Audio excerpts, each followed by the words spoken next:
chapitre 2, à partir du verset 1. Vous étiez morts par vos offenses et par vos péchés, dans lesquels vous marchiez autrefois selon le train de ce monde, selon le prince de la puissance de l'air, de l'esprit qui agit maintenant dans les fils de la rébellion. Nous tous aussi, nous étions de leur nombre et nous vivions autrefois selon les convoitises de notre chair, accomplissant les volontés de la chair et de nos pensées. Et nous étions par nature des enfants de colère comme les autres. Mais Dieu, qui est riche en miséricorde, à cause du grand amour dont il nous a aimés, nous qui étions morts par nos offenses, nous a rendus à la vie avec Christ. C'est par grâce que vous êtes sauvés. Il nous a ressuscités ensemble et nous a fait asseoir ensemble dans les lieux célestes en Jésus-Christ, afin de montrer dans les siècles à venir l'infinie richesse de sa grâce par sa bonté envers nous en Jésus-Christ. Car c'est par la grâce que vous êtes sauvés, par le moyen de la foi, et cela ne vient pas de vous, c'est le don de Dieu. Ce n'est point par les œuvres, afin que personne ne se glorifie. Ce n'est point par les œuvres, afin que personne ne se glorifie. Car nous sommes son ouvrage, ayant été créés en Jésus-Christ pour de bonnes œuvres que Dieu a préparées d'avance, afin que nous les pratiquions. Alors, ici, ça nous parle du salut par la grâce. La grâce, dans la généralité des esprits des gens, c'est quelque chose que l'on reçoit et qui n'est pas mérité. Ça, c'est l'esprit gréco-romain dans lequel nous vivons. Mais la grâce a une autre signification que je trouve beaucoup plus intéressante et qui est juive. C'est un être supérieur qui s'est abaissé à la hauteur d'un être inférieur pour se mettre à son service. Ça ne vous fait pas penser à Jésus-Christ? Hein? Jésus-Christ s'est abaissé à nous, il s'est fait homme, il s'est fait pauvre, pour que nous puissions être développés, enrichis. Et ça, c'est une grâce qui est vraiment merveilleuse. Et cette grâce, nous pouvons la reconnaître, nous pouvons l'accepter que si nous avons la foi dans ce que Jésus-Christ a fait. Vous savez, Jésus-Christ est mort sur une croix. C'est le symbole du christianisme. Il a montré par là qu'une personne parfaite, sans défaut, sans tâche, s'est laissé punir pour les erreurs de tout le monde. C'était parce que Dieu voulait. Parce que Dieu a dit, je suis venu chez les miens et les miens ne m'ont pas reçu. Mais à tous ceux qui croient, qui me reçoivent, ont la vie éternelle. Dieu désirait se réconcilier avec nous. Et nous ne pouvons pas nous réconcilier avec Dieu par les bonnes actions ou les bonnes œuvres que l'on peut faire. Il y a plein de gens sur la surface de la terre qui font des bonnes actions. Regardez, Médecins sans frontières, Mère Teresa, qui encore? Non, pas elle, Le pape. Qui fait encore des bonnes actions? Il y a des gens, il y a un tas de gens. Jean-Claude fait des bonnes actions. Il y a un tas de gens qui font des bonnes actions, qui font des bonnes choses sur la surface de la terre. Regardez tous ceux qui travaillent pour le Télévis. font des bonnes actions. Est-ce qu'ils vont au ciel? Oui. C'est pas à moi de juger, non.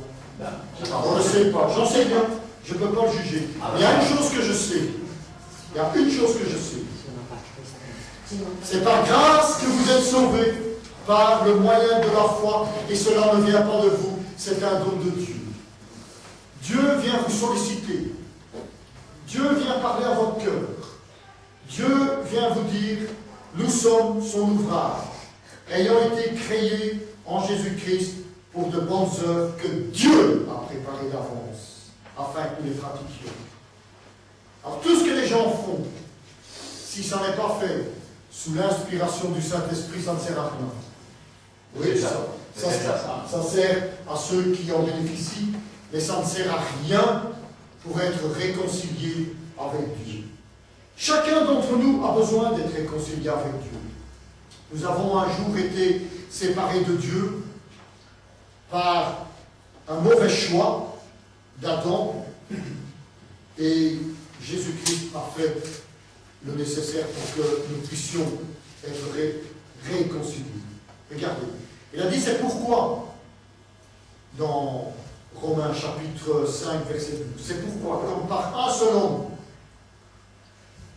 le péché, ou celui qui a raté la cible, est entré dans le monde, et par le péché, la mort, et qu'ainsi la mort s'est étendue sur tous les hommes, parce que tous ont raté la cible. Car jusqu'à la loi, le péché était dans le monde. Or, le péché n'est pas imputé quand il n'y a point de loi.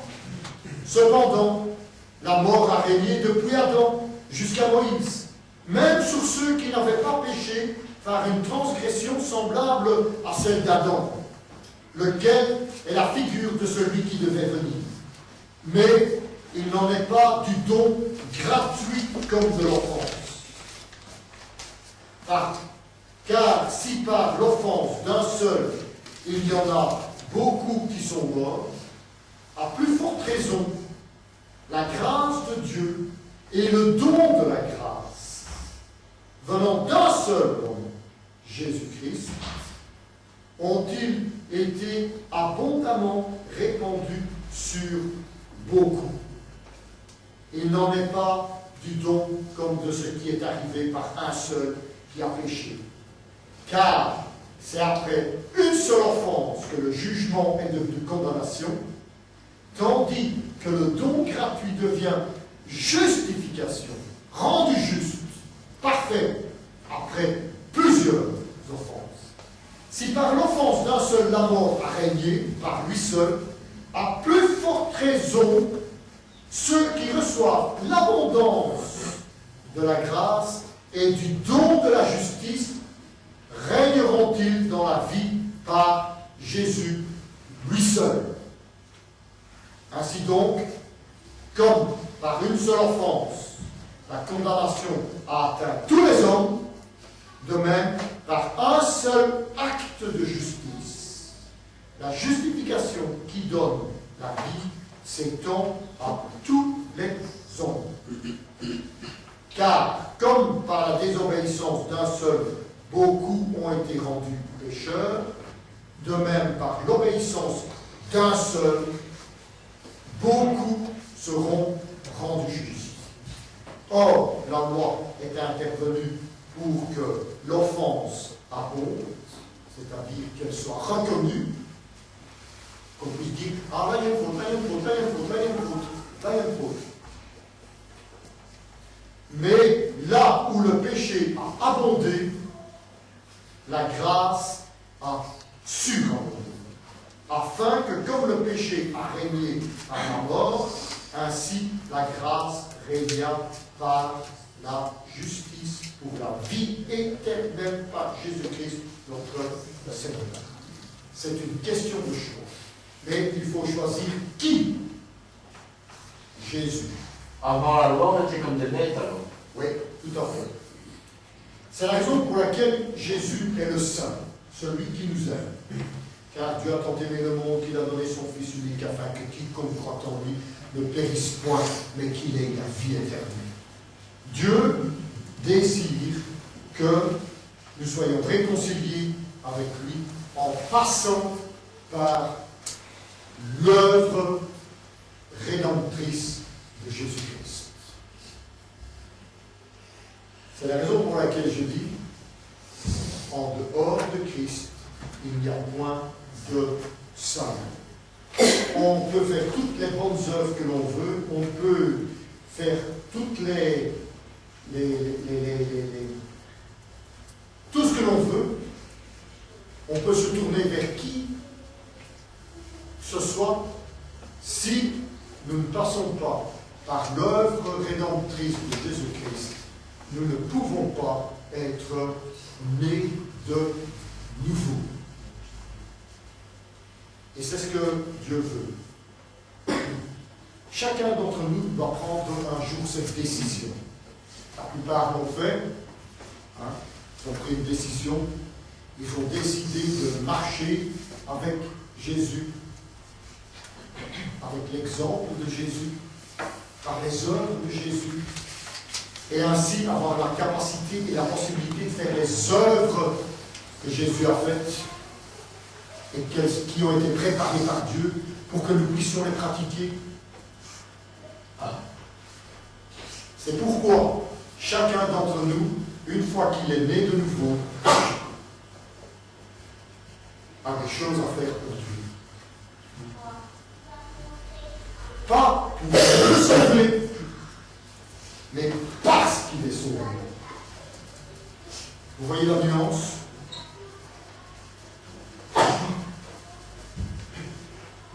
On est sauvé par la grâce et pas par les bonnes œuvres, mais on fait des bonnes œuvres parce qu'on est sauvé par la grâce.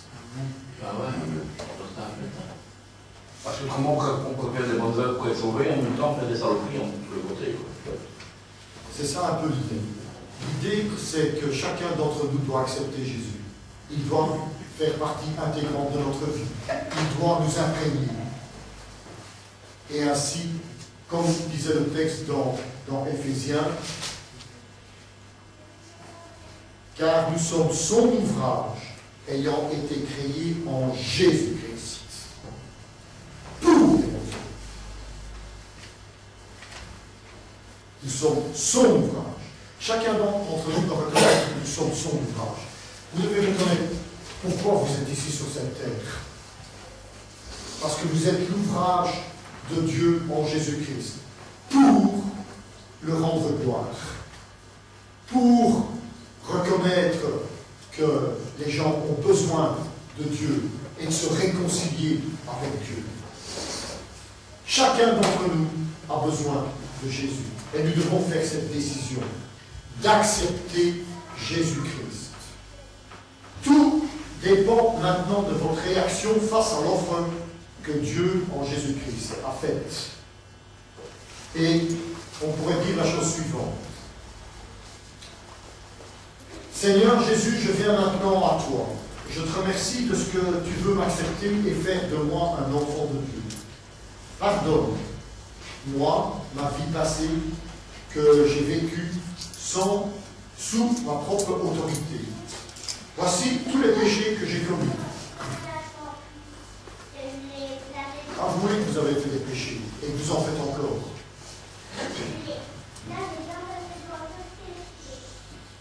Je te remercie de ce que tu m'as pardonné à présent. Tous les actes que j'ai accomplis contre ta volonté. Viens maintenant dans ma vie. À partir d'aujourd'hui, tu es mon Seigneur, celui qui dirige toute situation et décide de toutes les questions que je pose. Ta parole, la Bible, sera pour moi la seule règle de ton but. Parce que tu vis maintenant en moi, je veux vivre de ta force, chaque jour. Je te remercie de ce que désormais, personne ne peut plus jamais m'arracher de ta main. Maintenant, je t'appartiens, Seigneur Jésus. Amen. Amen. Vous pouvez vous associer à ça? Si vous pouvez vous associer à ça, alors vous pouvez devenir un enfant de Dieu efficace pour lui. Pour résumer la citation, nous sommes des pions sur un échiquier et on se laisse guider par le Créateur. bouger sur sur l'échiquier. l'échiquier de la vie. D'accord. Tu as compris? Ok, tu es prêt à l'accepter comme ça. Ah oui, c'est ce qu'il y a de plus simple. Moi, je n'aime pas les complications. D'accord. Alors, tous ceux qui prennent cet engagement sont des nouveaux. Ça ne va pas être compliqué. Comme dit Jean-Claude, c'est encore tard. Prions. Seigneur, nous voulons venir devant toi, nous voulons mettre nos vies. Moi, Seigneur, je t'ai accepté il y a déjà très longtemps.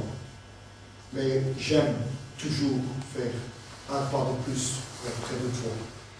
Je te prie pour que tu m'aides à avoir cet état d'esprit et à me laisser guider par toi pour faire les bonnes œuvres que tu as préparées, afin que je les mette en pratique et que je puisse ainsi aider d'autres personnes à s'approcher de toi.